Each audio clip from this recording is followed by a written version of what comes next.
ҳусниддини абдуллоеви 42 соларо ки гумонбар ба таҷовузи духтари 12 сола буд, додгоҳи олии тоҷикистон 12 сол равонаи зиндон кард.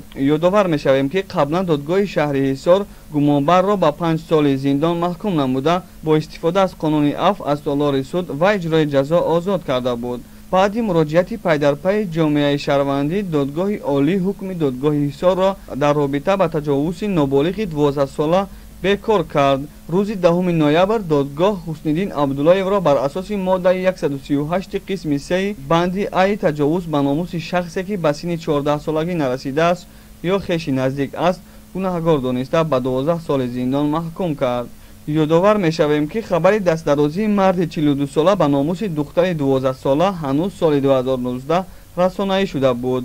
он замоне гуфта мешуд ки духтарча 9 августи соли 2019 хешашон писари тағо ҳусниддин абдуллоев ӯро дар назди govхона бо зарба беҳуш карда ба номусаш дастдарозӣ ва таҳдид кардааст ки агар ба касе ин корро гӯяд мекушад.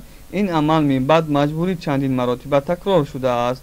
ин парванда яке аз парвандаҳои пурсару садо дар расонаҳо ва ҷомеаи тоҷикистон аст ки акнун таваҷҷӯҳи зиёди ҷомеаи шаҳрвандиро ба худ кашидааст. ин парванда яке аз парвандаҳои пурсару садо дар расонаҳо ва ҷомеаи тоҷикистон аст ки акнун таваҷҷӯҳи зиёди ҷомеаи шаҳрвандиро ба худ кашидааст.